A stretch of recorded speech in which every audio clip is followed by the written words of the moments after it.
Hello everyone, welcome back to my channel. आज की हमारी क्लास प्रैक्टिकल ज्योग्राफी पर रहेगी, जिसका जो टॉपिक रहेगा वो रहेगा जीआईएस, जो कि लैब असिस्टेंट के लिए काफ़ी इम्पोर्टेंट है और ये लास्ट टॉपिक है लैब असिस्टेंट का।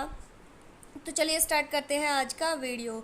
तो सबसे पहले फर्स्ट क्वेश्चन देखिए, हमारा जीआईएस की पूर्ण व्याख्या है। तो जीआईएस की फुल फॉर्म यहाँ पे पूछी गई है। तो फर्स्ट ऑप्शन हमारा है geographical information system, second option है geological information system, third option है geography information system and D जो ऑप्शन है वो है उपरोक्त में से कोई नहीं।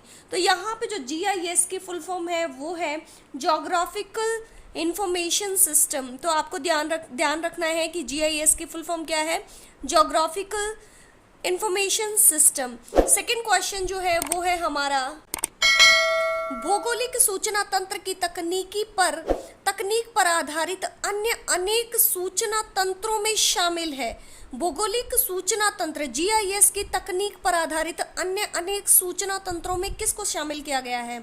तो फर्स्ट ऑप्शन है हमारा भू संपत्ति सूचना तंत्र, सेकेंड ऑप्शन है प्राकृतिक संसाधन प्रबंध सूचना तंत्र, सी ऑप्शन है आपदा प्रबंध सूचना तंत्र और डी ऑप्शन है उपरोक्त सभी। तो यहाँ पे जो हमारा आंसर रहेगा उपरोक्त सभी, क्योंकि जीआईएस में ये सभी जो है इन सभी पर आधारित सूचना तंत्रों को शामिल किया गया है। भू संपत्ति सूचना तंत्र, प्राकृतिक संसाधन प्रबंधन सूचना तंत्र, आपदा प्रबंध सूचना तंत्र, तीनों को इसमें शामिल किया गया है। तो ये आएगा हमारा डी ऑप्शन हमारा आंसर हो जाएगा। थर्ड क्वेश्चन है हमारा पृथ्वी के क्षेत्रों के बारे में सूचना के संग्रहण, संचयन, विश्लेषण व प्रकीर्णन हेतु हार्डवेयर, सॉफ्टवेयर दत्त विशेषज्ञों, संगठनों व संस्थागत व्यवस्थाओं के तंत्र को क्या कहते हैं? तो ध्यान रखना कि ये जो हमारा जो है पृथ्वी के क्षेत्र के बारे में सूचना के संग्रहण, संचयन, विश्लेषण और प्रकीर्णन हेतु हार्डवेयर, सॉफ्टवेयर दत्त विशेषज्ञों, संगठनों व संस्थागत व्यवस्थाओं के तंत्र को क्या कहा जाता है? तो यहाँ पे हमारा जो फर्स्ट ऑप्शन है वो है जीआईएस, सेकेंड ऑप्शन है जीपीएस, थर्ड ऑप्शन है एमएआईएस, डी ऑप्शन हमारा है एनएआईएस। तो हमारा आंसर रहेगा ऑप्शन नंबर ए जीआईएस। जीआईएस की ही यहाँ पे जीआईएस की जो है जीआईएस का मीनिंग ही है ये। तो नेक्स्ट क्वेश्चन देखिए आज की क्लास का, भौगोलिक सूचना तंत्र के तत्व होते हैं। तो भौगोलिक सूचना तंत्र के तत्व बताना। फर्स्ट ऑप्शन है कंप्यूटर हार्डवेयर, सेकेंड ऑप्शन है कंप्यूटर सॉफ्टवेयर, थर्ड ऑप्शन है लाइववेयर और फोर्थ ऑप्शन है हमारा ये सभी। तो यहाँ पे देखिए, यहाँ पे ये जो तीनों हैं ये तीनों जीआईएस के तत्व हैं। कौन कौन से? कंप्यूटर हार्डवेयर, कंप्यूटर सॉफ्टवेयर और लाइववेयर। तो हमारा जो आंसर रहेगा वो रहेगा ऑप्शन नंबर डी, ये सभी। नेक्स्ट क्वेश्चन देखिए, गुणदत्त का प्रयोग किया जाता है। गुणदत्त का प्रयोग किस में किया जाता है? तो फर्स्ट ऑप्शन है हमारा जीपीएस, सेकेंड ऑप्शन है जीआईएस, थर्ड ऑप्शन है जीएनएस और हमारा जो लास्ट ऑप्शन है वो है इनमें से कोई नहीं। तो गुणदत्त का प्रयोग किया जाता है जीआईएस में।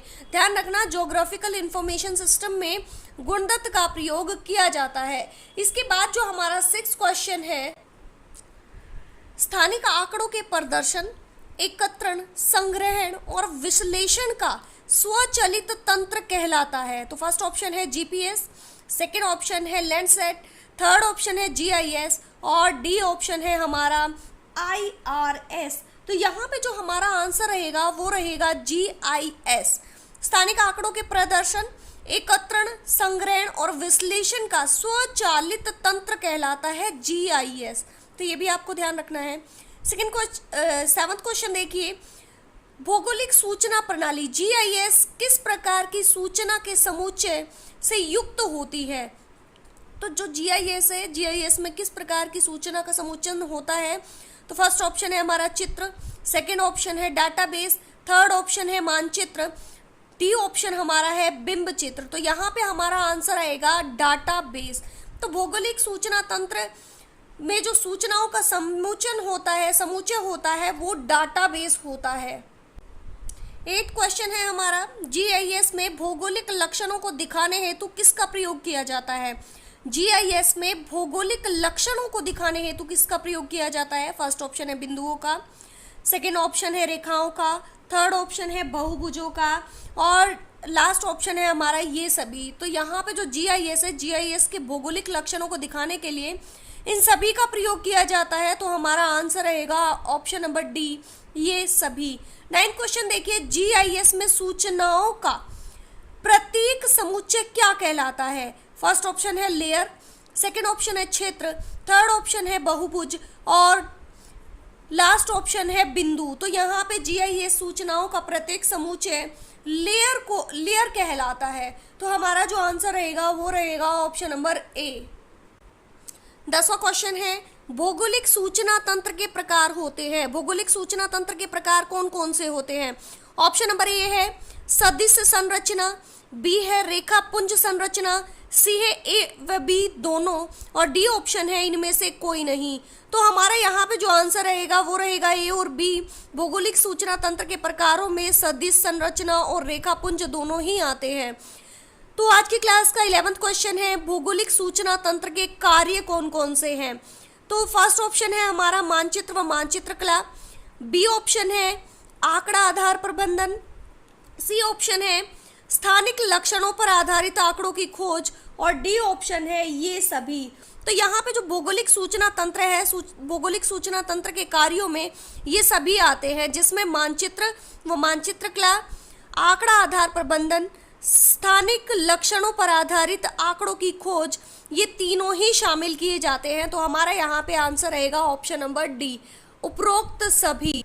आज की क्लास का 12वां क्वेश्चन है, जीआईएस भौगोलिक सूचना तंत्र से लाभान्वित क्षेत्र है। तो भौगोलिक सूचना तंत्र से लाभान्वित क्षेत्र देखिए, ऑप्शन नंबर ए सामाजिक, ऑप्शन नंबर बी आर्थिक, ऑप्शन नंबर सी सांस्कृतिक और ऑप्शन नंबर डी। तो जीआईएस के लाभान्वित क्षेत्रों में ये तीनों ही आ जाएंगे। तो हमारा आंसर रहेगा option number D.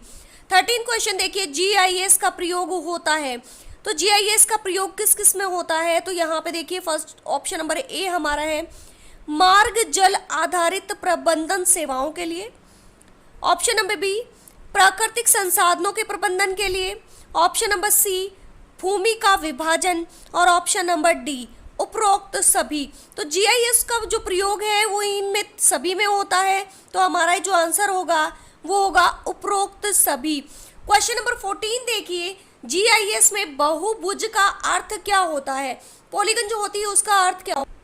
Option number ए है 3D स्पेस का समरूपी प्रदर्शन, ऑप्शन नंबर बी है 2D स्पेस का विषमरूपी प्रदर्शन, ऑप्शन नंबर सी है 2D स्पेस का समरूपी प्रदर्शन, ऑप्शन नंबर डी है 3D स्पेस का विषमरूपी प्रदर्शन।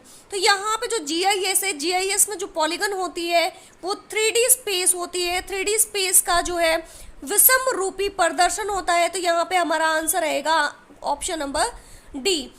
क्वेश्चन नंबर 15 देखिए, दूर संवेदन होते हैं, दूर संवेदक जो होते हैं वो होते हैं option number A 2, option number B 3, option number C 4 और ऑप्शन नंबर डी 5। तो यहाँ पे हमारा आंसर रहेगा option number C 4। Question number 16 देखिए, रेडियोमीटर, ऑडियोमीटर व ग्रेविमीटर का प्रयोग किया जाता है। ऑप्शन नंबर ए है सुदूर संवेद में, ऑप्शन नंबर बी है जीआईएस में, ऑप्शन नंबर सी है जीपीएस में और ऑप्शन नंबर डी है इनमें से कोई नहीं। तो रेडियोमीटर, ऑडियोमीटर और ग्रेविमीटर का प्रयोग सुदूर संवेदकों में किया जाता है। तो हमारा जो आंसर रहेगा वो रहेगा ऑप्शन नंबर ए। नेक्स्ट क्वेश्चन देखिए, क्वेश्चन नंबर 17, फोटोग्राफी का जन्म माना गया है। जो फोटोग्राफी है, फोटोग्राफी का जन्म माना गया है, ऑप्शन नंबर ए है हमारा 1840 में, ऑप्शन नंबर बी है 1839 में, ऑप्शन नंबर सी है 1860 में, ऑप्शन नंबर डी है 1841 में। तो यहाँ पे हमारा आंसर रहेगा 1839 में। फोटोग्राफी का जन्म 1839 में माना गया है। तो इसके बाद जो हमारा क्वेश्चन नंबर 18 है, देखिए क्या है, सर्वप्रथम वायु फोटो चित्र खींचा गया था। तो जो सर्वप्रथम वायु फोटो चित्र खींचा गया था वो कब खींचा गया था? तो इसके लिए जो हमारा ऑप्शन नंबर ए है 1858, ऑप्शन नंबर बी है 1859, ऑप्शन नंबर सी है 1856 और ऑप्शन नंबर डी है 1860। तो हमारा जो सर्वप्रथम वायु फोटो चित्र जो खींचा गया था वो खींचा गया था 1858 ईस्वी में। तो हमारा 18 क्वेश्चन का जो आंसर होगा वो रहेगा ऑप्शन नंबर ए।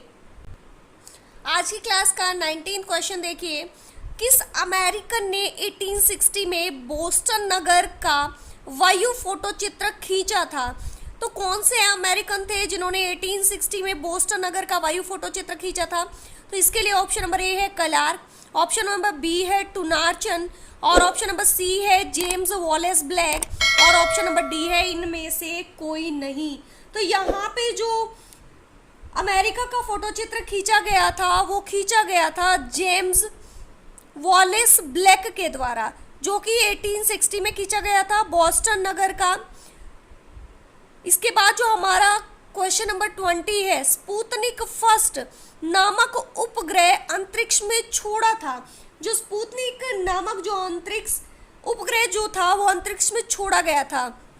ऑप्शन नंबर ए है यूएसए, ऑप्शन नंबर बी है भारत, ऑप्शन नंबर सी है सोवियत संघ, ऑप्शन नंबर डी है फ्रांस। तो यहाँ पे जो स्पुतनिक फर्स्ट छोड़ा गया था वो छोड़ा गया था सोवियत संघ के द्वारा। तो ऑप्शन नंबर हमारा सी जो है वो आंसर रहेगा। तो आज की क्लास का 21st क्वेश्चन है, देखिए, संसार के प्रथम अंतरिक्ष यात्री किस देश के थे? तो ऑप्शन नंबर ए है सोवियत संघ, ऑप्शन नंबर बी है यूएसए, ऑप्शन नंबर सी है चाइना चीन, ऑप्शन नंबर डी है फ्रांस। तो यहाँ पे जो है 21st का जो हमारा आंसर रहेगा वो रहेगा सोवियत संघ। संसार के प्रथम अंतरिक्ष यात्री देश के थे, कौन से देश के थे? वो थे सोवियत संघ के। तो हमारा जो ऑप्शन नंबर ए है वो हमारा आंसर है। 22वां क्वेश्चन है, मरकरी मिशन को प्रारंभ किया गया था। जो मरकरी मिशन है, मरकरी मिशन को प्रारंभ किया गया था, कहाँ से प्रारंभ किया गया था? तो इसके लिए जो हमारा ऑप्शन नंबर ए है चीन, ऑप्शन नंबर बी है सोवियत संघ, ऑप्शन नंबर सी है फ्रांस और ऑप्शन नंबर डी है यूएसए। तो हमारा यहाँ पे जो आंसर रहेगा वो रहेगा यूएसए। मरकरी मिशन का जो प्रारंभ किया गया था वो किया गया था यूएसए से। आज की क्लास का नेक्स्ट क्वेश्चन है, निम्न में से सुदूर संवेद के प्लेटफॉर्म हैं।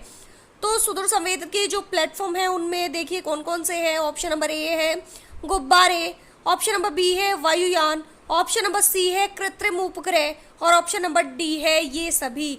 तो जो सुदूर संवेदन है उसके प्लेटफॉर्म में ये तीनों ही आते हैं। हमारे गुब्बारों का भी प्रयोग किया जाता है, वायुयान का भी प्रयोग किया जाता है और कृत्रिम उपग्रह भी इसके लिए छोड़े जाते हैं। तो हमारा जो आंसर रहेगा वो रहेगा option number D. Next question देखिए, सुदूर संवेद में प्रयोग किए जाने वाले गुब्बारे कितने प्रकार के होते हैं? तो जो सुदूर संवेदक है इसमें जो गुब्बारे प्रयोग किए जाते हैं वो कितने प्रकार के होते हैं? ऑप्शन नंबर ए है 3, ऑप्शन नंबर बी है 2, ऑप्शन नंबर सी है 5, ऑप्शन नंबर डी है 4। तो यहाँ पे हमारा आंसर रहेगा ऑप्शन नंबर ए 3। तो जो गुब्बारे प्रयोग में लाए जाते हैं सुदूर संवेदन में वो 3 प्रकार के गुब्बारे प्रयोग में लाए जाते हैं। नेक्स्ट क्वेश्चन देखिए, कृत्रिम उपग्रह को पृथ्वी के गुरुत्व बल से बचने व अंतरिक्ष में पहुंचने के लिए गति की आवश्यकता होती है। ऑप्शन नंबर ए है 18 किलोमीटर पर सेकेंड, ऑप्शन नंबर बी है 17 किलोमीटर पर सेकेंड, ऑप्शन नंबर सी है 11 किलोमीटर पर सेकेंड और ऑप्शन नंबर डी है 12 किलोमीटर पर सेकेंड। तो यहाँ पे जो हमारा आंसर रहेगा वो रहेगा 11 किलोमीटर पर सेकेंड। जो हमारा अर्थ है, अर्थ का जो प्लायन वेग है वो है 11.2 किलोमीटर पर सेकेंड। तो यहाँ पे जो हमारे उपग्रह छोड़े जाते हैं उसके लिए जो हमारा गुरुत्व बल है उसको तोड़कर पृथ्वी का जो गुरुत्व बल को तोड़कर बाहर निकलना जो है उसके लिए जो कोई भी वायुयान है उसकी गति 11 किलोमीटर पर सेकेंड होनी चाहिए। तो ये भी आपको ध्यान रखना है। तो ये है हमारी आज के क्लास के इम्पोर्टेंट क्वेश्चन जो कि आपका लैब असिस्टेंट के लिए काफ़ी इम्पोर्टेंट है। तो इस वीडियो को कंप्लीट देखिएगा और वीडियो को लाइक ज़रूर कीजिएगा। और अगर आप मेरे चैनल पर नए हैं तो चैनल को सब्सक्राइब कर लीजिए। धन्यवाद।